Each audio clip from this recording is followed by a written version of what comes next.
The first thing I noticed when I got home wasn't that my wife was gone. It was that the attic door, the one I hadn't opened in years, was locked from the inside. We didn't even keep anything valuable up there.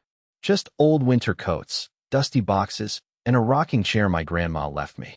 But now, from behind that door, I could hear faint footsteps. Slow. Careful, I called out, thinking maybe Karina was looking for something. No answer.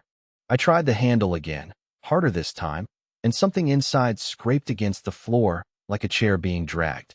Then I heard a man's voice. Not loud, almost a whisper, but close enough that I knew he was only a few feet from the other side. That's when I backed away. My own house didn't feel like mine anymore. Karina came downstairs a few minutes later, cheeks flushed, eyes wide like she'd just been running. She told me it was just the wind. The attic door stayed locked. That night, I didn't sleep. I kept replaying that low voice in my head, the way it sounded like it knew I was there. By morning, I decided to leave, not because I was afraid of what was in the attic, but because I already knew who it was. And I knew Karina wasn't going to choose me over him. 18 years later, my daughter found me and told me the truth about that day in the attic. And it wasn't anything I'd imagined. When Alma found me, I was living in a one-room apartment above a bait shop on the Oregon coast. I had no phone, no email, no reason to think anyone from my old life would ever track me down. So when I opened my door and saw her standing there, I froze. She was 24 now, but she had Karina's eyes, sharp, alert, and just a little too good at reading people. I didn't say her name at first. I just stepped aside and let her in, like my body already knew I was about to hear something that would rip open the past. She didn't bother with small talk. Instead, she walked straight to my tiny kitchen table, set down a worn leather folder, and slid it toward me. "I know what you think happened that day," she said. "But you're wrong. You've been wrong for 18 years. My hands felt heavy when I opened the folder. Inside were photographs, some old, some new, and a single yellowed newspaper clipping. The first photo was of our old attic, taken from the top of the stairs. I could see the rocking chair, boxes, and a man standing in the far corner. His back was turned, but something about his posture made my stomach turn.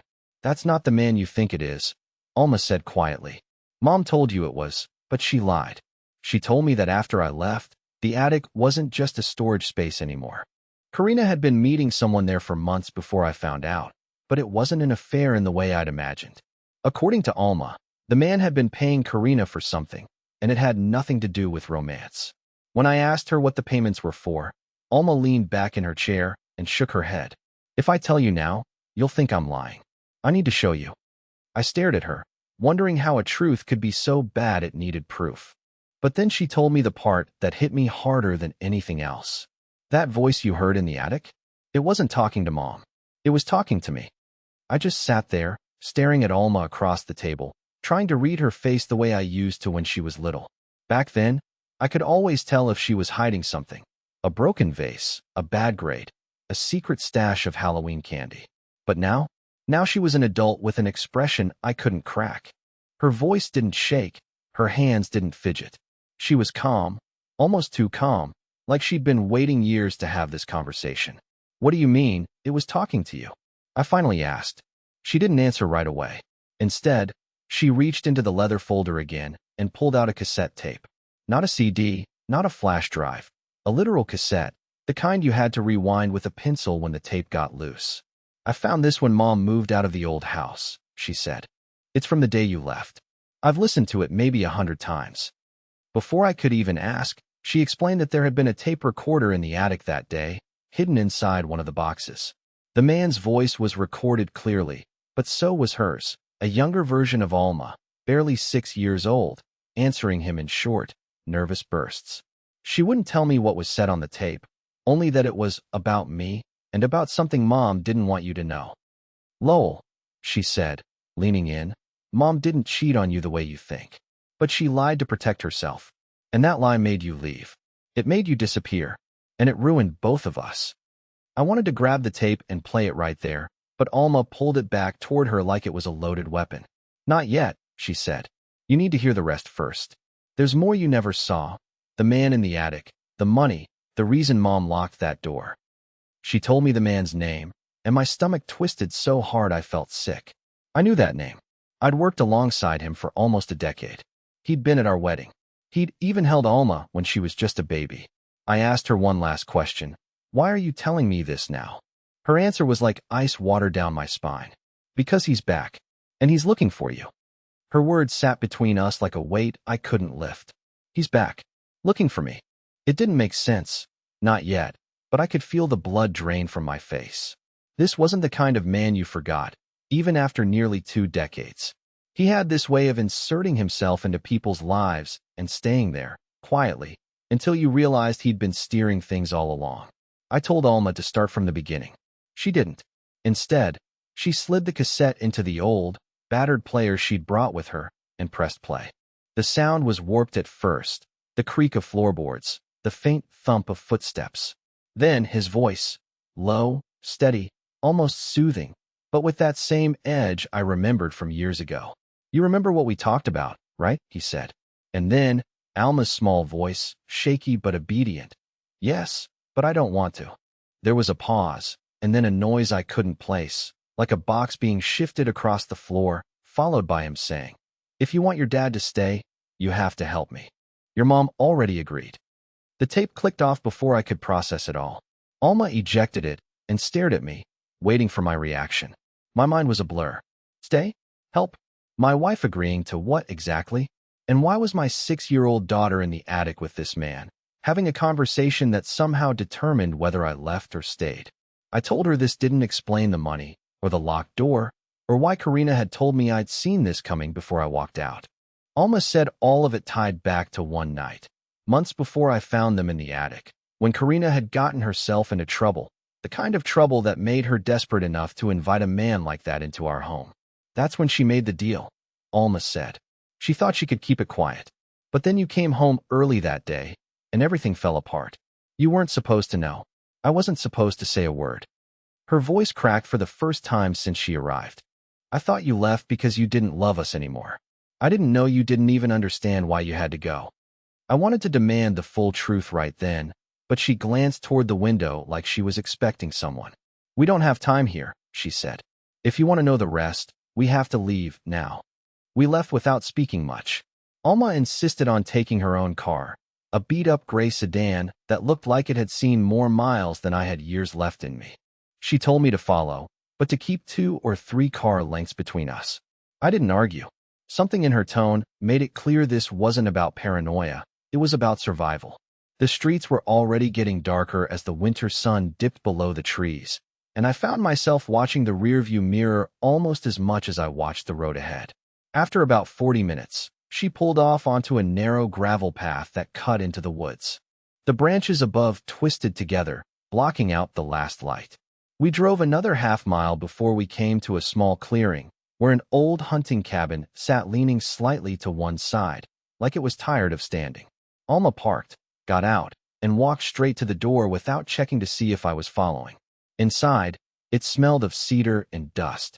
There was a single table in the center, covered with more of those leather folders, a small stack of photographs, and an envelope with my name on it. Written in handwriting I recognized instantly. Karina's. Alma didn't hand it to me right away. Instead, she sat down, folded her arms on the table, and said, I need you to understand something before you open that. Mom didn't keep him in the attic because she wanted to. She kept him there because she was afraid to let him leave. She thought if she kept him close, she could control what he knew. But she was wrong. She didn't control anything. He controlled us. I didn't like the way she said kept him in the attic, like he was some trapped animal. That wasn't the man I remembered. He'd never looked like someone who could be trapped. I asked her why she didn't just tell me all this when she found me. She shook her head slowly. Because once you open that envelope, you can't go back.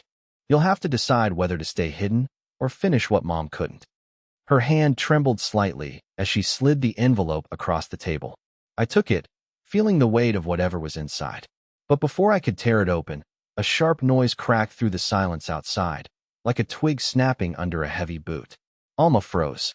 Her eyes darted toward the window, then back to me. He's here, she whispered. The cabin suddenly felt smaller. The air seemed thinner. And for the first time since she'd shown up at my door, I realized this wasn't just about uncovering an old truth. This was about making it out alive to tell it. The sound came again, closer this time, deliberate and slow, like someone wanted us to know they were out there. Alma's breathing had gone shallow, her eyes fixed on the door as though staring hard enough might keep it from opening. I could feel my pulse hammering in my neck, each beat reminding me I hadn't been this close to him in 18 years. The envelope in my hand felt heavier now, like it contained more than paper, like it contained the decision that would change everything. Alma moved quietly toward the back of the cabin and gestured for me to follow. There was a narrow hallway that led to a side door, but before we reached it, a voice drifted in through the thin wooden walls. That voice. The exact same tone I remembered from the attic. Calm, patient, almost friendly, but with a weight beneath it that made your skin tighten. "Lowell," he called, like we'd just been playing hide and seek, and he was letting me know the game was over. "It's time we talked." Alma grabbed my arm, her nails digging in. "He doesn't want to talk," she whispered. "He wants you to finish what Mom started." I didn't even know what that meant, but the way she said it made my stomach clench. The cabin was small, but it felt like the walls were pushing in. Every sound outside, the crunch of leaves, the soft brush of branches, seemed amplified. I tried the side door, but it groaned loudly when I pulled on it. I stopped instantly, afraid the noise would give us away, but Alma shook her head. "He already knows exactly where we are," she said. "He's been following us since the bait shop." I wanted to ask her how she knew, but then there was a shadow moving past the front window. Just a blur at first, then a full silhouette, tall, deliberate, with a kind of stillness that made it even more menacing. He didn't knock. He didn't try to force his way in. He just stood there, watching. Alma opened one of the leather folders and pulled out a photograph, sliding it across the table to me. It was a picture of him, taken recently, judging by the streaks of gray in his hair. But he wasn't alone. Standing beside him, smiling like they were in on the same joke, was Karina. The date scribbled in the corner was from just 3 months ago. Before I could even react, the front door handle began to turn, slow and deliberate. Alma's hand went to the envelope still clutched in my fist. "Open it," she said. "If you're going to survive tonight, you need to know exactly why he's here." My fingers hesitated over the flap, every part of me screaming that once I opened it, there'd be no taking it back. Outside, the slow rattle of the door handle stopped, replaced by silence so complete it felt heavier than noise. I could sense him just on the other side, listening. The air inside the cabin felt too still, like even the dust particles were holding their breath. Alma's eyes were locked on my hands, urging me forward without a single word. When I finally tore it open, the first thing that fell out was a single Polaroid photograph. It was grainy, the colors faded, but there was no mistaking the scene. Me, standing in our old kitchen 18 years ago, my back to the camera. Sitting at the table was Karina, looking straight ahead, her face pale and tight. And next to her him, the man from the attic. His hand was resting casually over hers, and there was a faint smirk on his face, the kind that said he was the one holding the strings. Behind the photograph was a folded sheet of lined paper. It was a letter in Karina's handwriting, but it wasn't to me, it was to him. She was apologizing. Apologizing for hesitating, for thinking Lowell might still be useful, for considering ending the arrangement. The rest of it was vague, like she'd written it knowing someone else might read it, but it was enough to make my stomach twist. She'd called me a liability. I looked at Alma, but she was already pulling something else from the envelope, a bank statement. It was from the month before I left, showing 3 large deposits made to an account in Karina's name, each from a business I didn't recognize. Alma pointed at the name. "That's his company. It's been shut down for years, but back then, it was just a front. He paid her to keep quiet about something. About you." The floor creaked above us, and I realized with a jolt that someone was in the attic of this cabin. Not outside, not at the door, above us. Alma's eyes went wide as she mouthed the word trap. That was when his voice came again, but this time it wasn't muffled by walls. It was right over our heads, clear as day, dripping with the same infuriating calm. "You've got my letter, Lowell. Now let's see if you've got the spine to finish what she couldn't." I didn't know whether to bolt for the woods or drag him down right there. But as Alma leaned toward me, her whisper was enough to freeze me in place. "He's not alone up there." The old boards groaned above us, deliberate footsteps moving toward the narrow ladder at the far wall. Alma's hand gripped my sleeve, her knuckles white, but I shook my head and stepped forward. I wasn't the same man who walked out 18 years ago without a word. I wasn't going to run this time. I climbed the ladder slowly, each step creaking under my weight. When my head cleared the floorboards, I finally saw him. Older now, shoulders stooped, but with the same calculating eyes.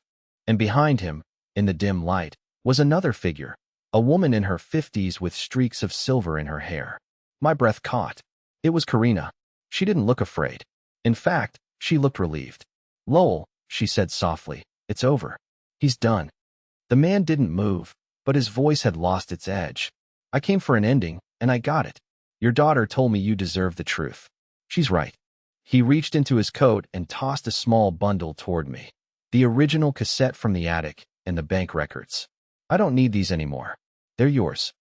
Karina stepped forward, her eyes meeting mine for the first time in nearly 2 decades. I made mistakes. Big ones. But I kept him close because he had proof that could have ruined all of us, especially Alma. I thought I was protecting her. I was wrong. I should have trusted you. For a long moment, the only sound was the wind rattling the old walls. Then Alma climbed up beside me, slipping her arm through mine. "It's done, Dad. He's leaving. For good." And he did. No threats, no demands. He simply descended the ladder, stepped out into the cold, and disappeared into the trees. We stayed in that attic for a while, not talking, just sitting in the quiet. The weight I'd carried for 18 years was still there, but it felt different, lighter. For the first time since I left, I didn't feel like I was running from something. I felt like I was walking towards something new. That night, Alma and I drove back to town together. We didn't talk much. We didn't need to. The headlights cut through the darkness, and I knew that whatever came next, I wasn't going to vanish again. This time, I was staying.